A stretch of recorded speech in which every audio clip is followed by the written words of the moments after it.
มีหม้อใบเดียวนี่บ่โดยเบิ่งขออนุญาตอ้ายขออนุญาตถือวิสาสะจับเบิ่งแล้วเด้อโดยพริกเบิ่งโนถ้วยจะมีซำนี้บ่ถ้วยนั่นโดยบ่วงได้สัตว์อันน้อยๆอันเดียวนี้ปาอันนี้หม้อหรือกระชามอันนี้น้องบุตรมาเบิ่งอยู่นี่หม้อข้าวหนึงหม้อข้าวหมักข้าว หม้อมาเข้าบ่นี่ฮะปโดย วด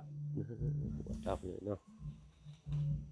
ตัวเขาจนแห้งกระแดงติดหม้อติดว่าติบข้าวบ่นี่ฮะ โดย ปาโตโอ้เนาะเอาพี่น้องเนาะเปิดคลิปเปิดภาพมาอีกบ้านนี้อีกอะมืดหูมืดตาแล้วพี่น้อยเนาะ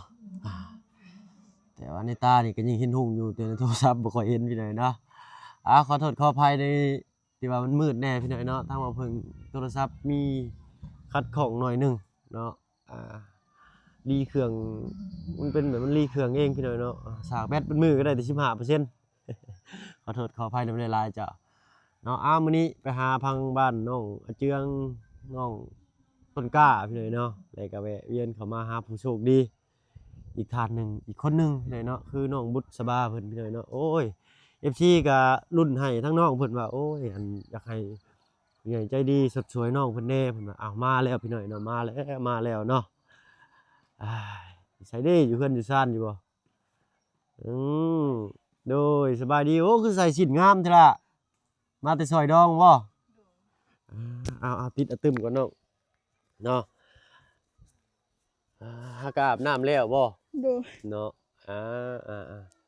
มืดแน่พี่น้อยเนาะทำบ่เพิ่งก็ได้เอาจักสิเห็นหน้าเจ้าของหรือบ่เด้อหน้าก็แฮงมืดอยู่ซับเอาก่อนอื่นพี่น้องเนาะทำบ่เพิ่ง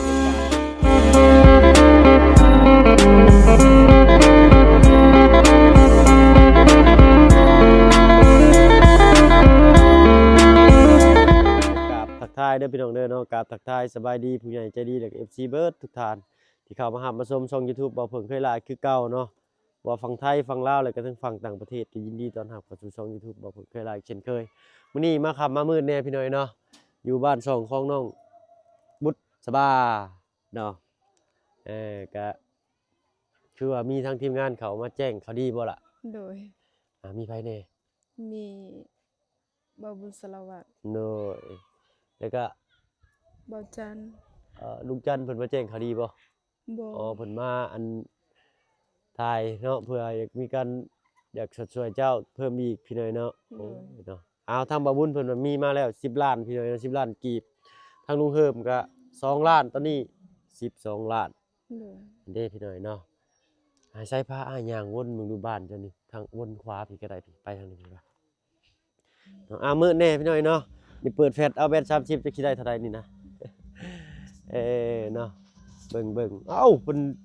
ตึมๆอยู่มันสิบ่เป็นหยังบ่นี่เนาะเปื้อนช้ำทางนี้กันเนาะ โดย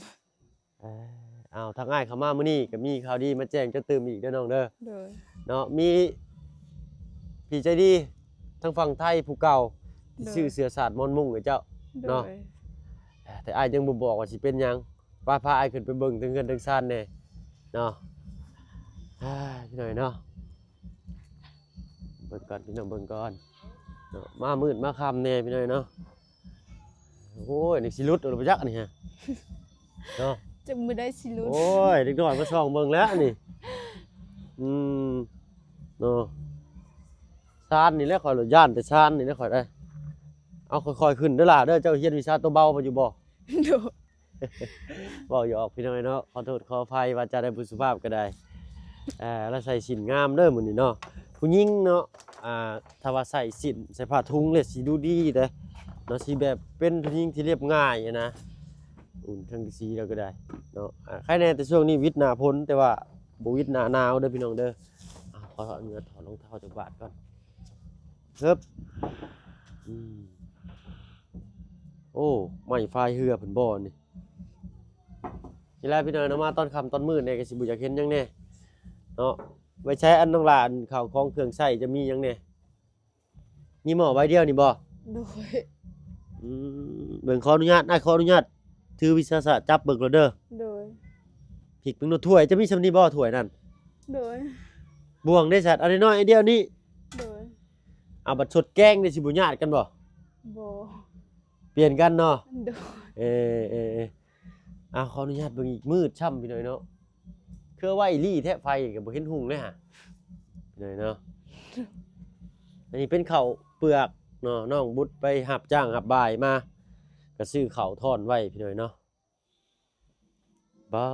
อันนี้หม้อหรือกระซ้ำอันนี้น้องบุตรมาเบิ่งอยู่นี่ หมอเขาหนึ่งหมอเขามักเขา หม้อมาเข้าบ่นี่ฮะ โดย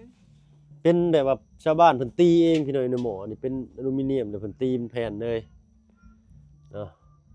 เอาหม้อกาต้มน้ำก็มีอยู่เนาะ โดย มีเคียงมีหม้อหนึ่งหวดได้ซะละ นี่เถอะ หวดจับเลยเนาะพอตัวเขาจนแห้งกระแดงติดหม้อติดว่าติบข้าวบ่นี่ฮะ โดย ปาโตโอ้เนาะถ้วยบวงเพิ่นนี่แหละอันนี้เนาะ โดย ได้ใช้อยู่บ่กระติกน้ำไอ้ายซื้อมาให้นี่ ใส่ ใช้อยู่เนาะไว้ใช้น้ำกินเนาะน้ำสะอาดเนาะ โดย พี่เด้ติบเขาวแล้วก็มีอยู่โคกทั้งบ้านเพิ่นพี่น้อยเนาะสังเกตเบิ่งแต่ละครอบครัวเฮือนนี่มีแต่โคกน้อยๆเด้เนาะ โดย ทางนี้เป็นหยังน้องเพิ่นคือบ่นิยมใช้โคกใหญ่กัน บ่มีเงินซื้อ บ่มีเงินซื้อโคกใหญ่เอานั่งบนแจ้งๆนี่เลยล่ะเนาะเบิ่งก่อนพี่น้อยเนาะกันโฆษณาก่อนเด้อพี่น้องเด้อเนาะขออนุญาตจักหน่อยเนาะน้องจะไปใส่เบิดซะละ เราไปลิ้น โอ้ไปลิ้นตามภาษาเด็กน้อยเลยเนาะ โดย ขอโทษขออภัยพี่น้อยเนาะเมื่อกี้นี้ทางบ่เพิ่งเข้าไปกันโฆษณาพี่น้อยเนาะขออนุญาตหลายๆแน่พี่น้อยเนาะ เอาเงินคำที่ได้มาก็ย้อนโฆษณานี่แหละพี่น้อยเนาะเพื่อมานี่แหละหยิบยื่นเบื้องต้นช่วยเหลือเนาะต่อทางเฮาก็ได้เนาะโอ้ยขอบคุณหลายใช่เลยค่ากล้องก็ไปวัดเพไปแล้วนี่เอาแล้วเพอีกแล้วน้องโบ๊ทจะได้นี่โอ้รุดออกอีกพี่น้อยเนาะวาสนาบักเพิ่งเอ้ยเนาะเบิดอันหนึงเลยก็อันหนึงอึ๊บเอาทางอันมีไผได้เข้ามามื้อนี้ก่อนเพิ่นสิกลับเมื่อเนาะ มีแต่ปลาบุญสารวัตร โดยนี่ทางอันว่าวุ้นสารวัตรกับลุงจันทร์เนาะ โดย ทางลุงเฮิมเพิ่นยังอยู่บ้านอยู่ซ่องพี่น้อยเนาะ โดย ทางลุงเฮิมเพิ่นมีงบสมทบมาพี่น้อยเนาะ2ล้านกีบเนาะทางบ่าวบุญสารวัตรมีสมทบมาอีก10ล้านกีบตอนนี้จำนวนเงินก็เป็นอยู่12ล้านกีบเนาะคือสิยังบ่พวงบ่พอแล้วพี่น้อยเนาะหรือว่าเพิ่นแนวใดเพิ่นคิดวางแผนกันว่าแนวใดเพิ่นบอกอยู่บ่สิเฮ็ดใหม่เลยบ่หรือสิแอมพาให้มันแน่นหนาใส่บ้านประตูหน้าต่างบ่เนาะจังได๋ก็สุดแล้วแต่ทางเพิ่นเนาะล่ะ โดย เอาทางอ้ายมามื้อนี้ก็นี่แหละมาเบิ่งเงินซ่านเจ้านี่แหละเนาะ โดย เอามามื้อก่อนก็น้องบุตรเพิ่นยังข้าวเวียกพี่น้อยเนาะมาถ่ายจากรอบนั้นไปแล้วก็ทางน้องเพิ่นก็ไปซอยงานดอง2มื้อบ่เนาะ โดย 2มื้อ3มื้อเนาะ3มื้อนี้เนาะ โดย ก็เลยบ่ได้เข้ามาเนาะเพราะว่าน้องเพิ่นก็ซอยเวียกซอยงานบ้านเด้เนาะอันสิเอิ้นน้องเพิ่นมาเพิ่นยันชาวบ้านชาวซองเพิ่นว่าน้องเพิ่นหันนะเนาะยามมีเวียกมีงานแล้วบ่ซอยกันว่าซั่นซะเนาะ โดย ไปคือเปิดเพลงม่วนแท้ละบาดนี่เนาะเครื่องใช้ของซอยในครัวเรือนมีแต่สำสิเห็นนี่บ่เนาะ โดย ผ้าห่มผ้าปูเด้ซะในนี่มีไผแน่นอนนี่ มีแต่พ่อแล้วก็น้องผู้น้อย พ่อกับน้องผู้น้อย ๆโดย ๆเจ้าไปนอนอยู่เฮือนหมู่ โดย นอนอยู่เฮือนไผ นั่นเพิ่นสว่าง นอนอยู่เฮือนน้องหัว โดย พี่น้องเนาะเอาตะกี้บ่าวเพิ่งอยู่บ้านละพันพี่น้องเนาะเว้าแล้วก็เว้าอีกชาวบ้านเพิ่นที่ว่าผู้ลูกหลายนะเนาะแล้วเฮือนนอนเพิ่นบ่พอก็ไปให้นอนนำเฮือนป้าเฮือนลุงเฮือนหมู่เฮือนครูไปพู้นแหละเนาะให้ไปนอนนำนะค่ำมาแล้วก็อาบน้ำกินข้าวกินน้ำแล้วก็ไปนอนอยู่เฮือนหมู่เนาะถือว่ายังคือตะกี้คือแต่ก่อนอยู่ว่าซั่นซะเนาะข้าวสารจะเบิดหรือบ่เนาะ โดยยังแต่ซื้อมือนั่นไข่หมูหั่น เงินขายจังก็ ไข่หมู ขายหมู โดย โอ้เจะเลี้ยงหมูนำบ่ บ่หมูปลาพอใส่แฮว อ๋อหมูป่าโอ้ตัวใหญ่บ่ล่ะ โดย โอ้หมูป่าขายเท่าไหร่หมูป่านะ 2ล้าน7 2ล้าน7 โดย เพิ่งแปลงขากล้องก่อนพี่นะขอโทษขออภัยพี่หน่อยเนาะขากล้องก็จะเป็นคือคนคักเนาะเดี๋ยวก็หลุดเดี๋ยวก็บ่หลุดอยู่เนาะเพิ่น กินเหล้ากินเบียร์อยู่บ่อยู่หั่น บ่ โอ้เพิ่นถือหยังก็ คือพระเจ้า ถือพระเจ้าเพิ่นบ่กินเหล้ากินเบียร์เนาะ โดย แต่เปิดเพลงพรลำนี่ได้อยู่เนาะ โดย โอ้ดีเด้พี่น้อยเนาะบ่กินเหล้ากินเบียร์บ่ทะเลาะวิวาทกับชาวบ้านชาวเมืองเพิ่นเนาะเอามื้อนี้ทั้งตุพ่อเพิ่นไปไสสั่น ไป ไปพิงไฟบ่ โดย มื้อนี้ก็บ่ได้หนาวเด้อพี่น้อยเนาะแต่ขี่รถจะเย็นจะจ้อยเข้าบ่พึ่งก็ได้เอามื้อนี้มาค่ำมามืดก็สิฟ้าวเมื่อแน่พี่น้อยเนาะนี่ก็6 โมงเลยนี่โธ่เนาะบัดกลางคืนได้สาเหตุอะไรซะเนาะเนี่ยเปิดไว้อีกสิบ่ บ่เอาไปบัตรลง เอาไฟบัดลง โดย อ๋อประตูม้วนอัตโนมือเลยนี่เนาะ โดย มื้ออื่นเด้ออ้ายสิมีแนวมาสู่มาต้อนจ้ะเด้อ โดย เนาะสิไปไสอยู่บ่มื้ออื่น เบิ่นว่าสิไปส่งเขาเจ้าไปส่งนา ฮะ ไปส่งนา อ๋อไปส่งผู้เจ้าสาว โดย ไปจักโมงล่ะ เข้าไปแต่เป็นโมง 8 โมงมาประมาณจักโมงล่ะ ประมาณ12โมง ประมาณเที่ยงเนาะช่วงแรงเนาะ โดย โอเคเนาะโอ้ยคนคือสิหลายบ่ว่าไปส่งนางบ้านใด บ้านวังหมู บ้านวังหมู โดยทางเวลา โอ้เขาไปวิละบ่ โดย โอ้ลงหลุมไปเลยเนาะลงเซโปนก็เลี้ยวขวาเขาวิละ โดย บ้านวังหมูพี่เลยเนาะอ๋ออันนี้เพิ่นมีลูกสาวเนาะแหละผัวมาแต่งมื้อพุธ โดย อืมอืมค่าแก้วค่าดองเพิ่นเท่าใดเด้ทางนี้เนาะเผื่ออันมีผู้บ่าวทางฝั่งไทยอยากสนใจจับจองผู้สาวแถวนี้เด้อพี่น้องเด้อเนาะ เอาเว้านัวหัวม่วนเด้อพี่น้องเด้อเนาะก็มีเบิดนั่นแหละพี่น้อยเนาะความรักเฮาไล่พรมแดนอยู่แล้วบางผู้บางคนก็มักเนาะจักสิมักไผก็สุดแล้วแต่เนาะแต่เฮาบ่ได้หาคู่หาครองให้ไผได้พี่น้อยเนาะเว้าถึงหันน่ะเนาะค่าแก้วค่าดองเพิ่นเท่าใดล่ะฮู้อยู่บ่ โอ้ เท่าไหร่ ลอง30 ล้าน โอ้โต30 ล้านประหารใจงัวควายอีกเลยเนาะ โดย มีงัวบ่ มีงัว1โตวแล้วก็หมูแล้วก็แบะแล้วก็ไก่ โอ้หมูแบะไก่เลยเนาะ โดย ทางบ้านเฮานี่สิมีแต่งัวกับทองเนาะ โดย ทองแล้วก็งัวสำนั้นบางคนก็หมูแต่แบะกับไก่นี่บ่มีพี่น้อยเนาะเป็นฮีตเพิ่นว่าซั่นซะเพิ่นถือฮีตผู้ไทยบ่น้องทางนี้ บ่ อ๋อฮีตทางเจ้าเองเนาะ โดย เอาพี่น้อยเนาะนี่แหละก็รุ่นเบิ่งนำกันเนาะเคสน้องบุตรเนาะปาลุง FC ก็โอ้ยน้อยอ่านภาษาไทยได้อยู่บ่ ได้ เรียนน้องได้เจ้า บ่หา บ่หาอ่านได้เนาะ โดย โอ้เรียนพร้อมกับน้องหัวบ่น้องหัวบ่ น้องหัวเฮียนก่อนแล้วก็น้องเฮียนตำหลัง เจ้าจักปีเลยล่ะไอ้ถามจะหึงจะลืมเลยเดี๋ยวนี้ ตอนนี้ตอนนี้ 18 18น้องหัว19น้องจัน17เนาะ โดย ก็หมู่รุ่นราวคราวเดียวลิ้นนำกันพี่น้อยเนาะหัวเพียงหัว แต่น้องบุตรนี่ใหญ่กว่าหมู่เนาะแบกกระสอบข้าวแล่นเราเฮ็ดมื้อนั้นก็ได้ เนาะเวลาเราคืนนี่เราก็เป็นตะเพงได้พี่น้อยเนาะเรายิ้มตะมุตะมิหน่อยหนึงเนาะหน้าเราเป็นจังซี่แล้วก็บ่ได้หายบ่ได้เครียดไปเด้อพี่น้อยเนาะก็ย้อนเดี๋ยวเบิ่งก็แววตาแล้วก็โศกเศร้าอยู่ว่าซั่นซะเนาะเป็นได้น้องทางทีมงานนายเข้ามาแล้วรู้สึกแบบมีหวังบ่ โดย เนาะประมาณจักเปอร์เซ็นต์ความหวัง บ่ฮู้คือกัน บ่ฮู้ ยัง เนาะ โดยยังบ่ทันได้เลย โอ้ยังบ่ฮู้เนาะเวลา โดย พวกอ้ายเข้ามาก็น้องเพิ่นก็ช่วยได้พี่น้อยเนาะไปหาหน่อไม้แล้วก็ยังไปกับน้องหัวเนาะทีมงานเมื่อมื้อนี้นี่มีของฝากหยังให้เพิ่นอยู่บ่ บ่มีว่าสิไปหาแต่ อ๋อติดงานเนาะ โดย บ่เป็นหยังพี่น้อยเนาะถือว่าน้ำจิตน้ำใจเนาะ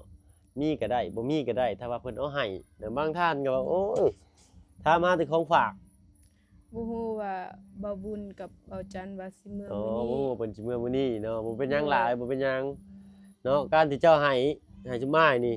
จุม่ายก็ไปให้คนอื่นกินต่อคือกันเนาะ โดย ถือว่าเฮ็ดบุญเฮ็ดทานไปนำกันว่าซั่นซะเนาะบางขออนุญาตเว้าอันนี้หน่อยหนึงพี่น้อยเนาะขอโทษขออภัยนำหลายๆเด้อเนาะมี FC เนาะบางท่านมาถึงก็ถามหาแต่ของฝากว่าซั่นเนาะเป็นธรรมดาพี่น้อยเนาะเฮา คิดเบิ่งทีมงานเนาะแล่นรถขึ้นมาตั้ง200กิโลเนาะเพิ่นก็ต้องอยากให้อันที่จริงเฮาก็บ่อยากได้ดอกพี่น้อยเนาะก็ถือว่าแบบไปมาหาสู่มีอยู่แล้วพี่น้อยเนาะบ่น้อยก็หลายหันน่ะเนาะมันก็เป็นธรรมดาเป็นขนบธรรมเนียมทางบ้านเฮาเนาะของฝากของต้อนผู้คนมาสดมาซอยเนาะจะคิดได้ซะน้องเวลาสิเอาของฝากให้ทีมงานนี่ บ่ได้คิดหยังแต่ให้สุมอ้ายเอามือกิน เนาะถ้าเกิดว่าชุมอ้ายบ่มาซอยถ้าว่าเฮามาเล่นมาแอนมานั่งเว้านั่งหัวนี่เพิ่นก็เอาให้ได้พี่น้องของฝากจังซี่ทางบ้านเพิ่นเด้อพี่น้องเด้อเนาะถ้าว่าบ่เพิ่งว่าผิดว่าบ่ถูกหรือจังใดเนาะก้าวกายเอาบ่ม่วนบ่คล่องเนาะได้ก็กราบขอโทษขออภัยนำเด้อพี่น้องเด้อเนาะอ้ายเอาเนาะกับอีกอย่างหนึงพี่น้อยเนาะเว้าแล้วก็เว้าอีกบาดนี้ทางมาบ้านเพิ่นนี่เอิ้นกินแต่ข้าวว่าซั่นซะเนาะถ้าว่าเฮาบ่กินก็คือสิแบบดูแบบว่าเฮารังเกียจเพิ่นจังซี่นะมันก็จำเป็นก็ต้องกินเด้อพี่น้องเด้อเนาะนอกจากว่าเฮาเร่งรีบไปทางอื่นอีหลีเนาะจังซั่นได้เนาะทางบ้านเฮาทางลาวเฮานี่พี่น้อยเนาะลองย่างไปโลดนี่กลางบ้านนี่คันเพิ่นกินข้าวนี่มาเด้อกินข้าวเราว่าโลดเนาะน้องฮวนเนาะน้องบุญเนาะ โดย สิเป็นจังซั่นทางบ้านเพิ่นพี่น้อยเนาะถือว่าอัธยาศัยดีระดับหนึ่งเลยแหละพี่น้อยเนาะคือมื้อนั้นเข้าไปบ้านอีสังก็ไปทางสวนน้องสอนนะพี่น้อยเนาะเพิ่นนั่งกินข้าวอยู่คนละภาคทางภาคเฮือนผมก็ยังเอิ้นกินข้าวโอ้ยเฮาก็ได้แต่ยิ้มให้เพิ่นบาทหนึงเนาะน้องวุฒิ โดย นั่นแหละเนาะแต่ว่าเฮาไปนั่งเล่นนั่งเอ็นสิเพิ่นย่อมานี่บ่กินนี่โอ้ยขะลำเพิ่นก็สิมองว่าเฮานี่รังเกียจเพิ่นพี่น้อยเนาะแล้วเฮาก็ต้องทำตัวแบบเคารพเพิ่นให้เกียรติเพิ่นนำเนาะบ่แม่นว่าทางทีมงานเข้ามาแล้วสิกินโลดบ่แม่นได้พี่น้องบางทีทีมงานเฮาก็ซื้อเข้ามาสู่น้องสู่นุ่งเพิ่นกินนี่ก็กินนํกันหันน่ะเนาะเพื่อบ่เป็นการแบบว่ากินแต่ของเพิ่นหันน่ะพี่น้อยเนาะเอาเข้าใจตามนี้บัดนี้เนาะบัดนี้ก็มีแต่มื้ออื่นเด้ออ้ายสิเข้ามาใหม่อีกเทื่อหนึงเด้อน้องเด้อ โดย ก็สิค่ำๆแหน่น้อยหนึงเนาะประมาณบ่ายเนี่ยสิเห็นอยู่เนาะ โดย เพราะว่าน้องเพิ่นสิไปส่งนางหรือว่าส่งเจ้าสาวเนาะ โดย ทางบ้านเพิ่นเอิ้นส่งนางว่าซั่นซะเนาะอ่าไฟก็มีแต่หลอดเดียวนี่บ่เนาะ โดย ไฟฟ้าบ่หรือแสงโซลาร์เซลล์ ตอนนำเขาเจ้า ตอนนั้นเพิ่นเสียช่วยเพิ่นเดือนเท่าไหร่ บางเทื่อก็70บางเทื่อก็120,000มันนั้นแล้วมีน้ำเจาะเด้ เพิ่นเปิดได้นำ โดยแล้วก็มีตู้เย็นนำ มีตู้เย็นมีนั่นนี่ก็ต้องจำเป็นเลยเนาะน้องเนาะเพราะว่าเฮา เนาะ เข้ามันก็แพงหลายเนาะพอตอนเพิ่นก็เสียช่วยเพิ่นเสียช่วยกันบ่ โดยคนละเดือน เดือนละแสนปลาย โดย อ๋อสมมุติว่าเดือนนี้200,000เฮาก็เสียคนละแสนสิบ่ บ่เดือนนี้เฮาเสียแต่เดือนหน้าเขาเจ้าอีกเสีย เดือนนี้เฮาเสียเดือนหน้าก็เจ้าเสีย โดย สลับสับเปลี่ยนเดือนกันพี่น้อยเนาะก็เรียกว่าหารครึ่งบ่เนาะเอาดีๆเนาะจังซั่นแหละพี่น้อยเนาะพึ่งพาอาศัยไผพึ่งกันเนาะชาวบ้านชาวช่องถึงสิมีบ่หลายแต่เพิ่นก็อยู่ได้เนาะอยู่แบบตามธรรมชาติเท่านี้แหละเนาะอาบน้ำอาบในก็ไปอาบอยู่ห้วยคือเก่าบ่เนาะหรือว่ามื้ออาบบ้านหนองหัว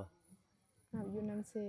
อาบอยู่น้ำเซเนาะ โดย แต่ว่ามื้อนอนน้ำน้องเพิ่น โดย เฮาไปอาศัยเพิ่นอยู่แล้วน้องเพิ่นก็มีความเกรงใจก็บ่อยากไปใช้น้ำเพิ่นอีกเนาะ โดย กินข้าวกินน้ำแล้วไปพุ่นบ่หรือว่าไปกินอยู่พุ่นเลย กินข้าวกินน้ำแล้วก็ไปนอน กินข้าวกินน้ำแล้วมีแต่อาศัยไปนอนนำเพิ่นเนาะ โดย เนาะเอาอดทนเอาเนาะน้องเนาะ โดย เอาก็มีแต่และฝากอีกเคสหนึงพี่น้อยเนาะถ้ามีผู้ใหญ่ใจดีท่านใดเนาะแนมเห็นที่ต้นสงสารน้องเพิ่นหรือว่าอยากช่วยในด้านใดก็ติดต่อทางทีมงานเนาะเข้ามาพี่น้อยเนาะบ่ว่าช่องทางใดถ้าเฮาก็ยินดีนำหลายๆพี่น้อยเนาะสิเป็นสะพานบุญให้เนาะมื้ออื่นนี่สิมีข่าวดีมาแจ้งเจ้าได้นี่เด้อเนาะอันนี้มาแจ้งเกินๆไว้ก่อนเนาะ โดย อาจสิเป็นจังนั้นก็ลุ้นเบิ่งนำกันอีกน้องๆเนาะ โดย เฮาก็เฮ็ดทำตามจุดประสงค์ของผู้ใหญ่เพิ่นเด้อพี่น้องเด้อเนาะแต่ทางอ้ายบ่ได้มียอดมาสมทบบ้านเจ้าหน่อยเนาะขอโทษขออภัยนำหลาย โดยบ่เป็นหยัง ๆเด้อเนาะแต่ว่าอ้ายสิช่วยเป็นอย่างอื่นเด้อน้องเด้อเนาะตามที่ผู้ใหญ่เพิ่นแนมเห็นนั่นแหละเนาะน้องเนาะ โดย เพิ่นให้50เพิ่นซำได้ก็ยินดีเนาะดีอกดีใจนำหลายๆเนาะเอาให้บุญคำนำชูเนาะทานมาสำนี้ก็ไหลคืนทานมื้อเช้าให้ไหลเข้ามื้อแลงผู้ใดก็ได้พี่น้อยเนาะ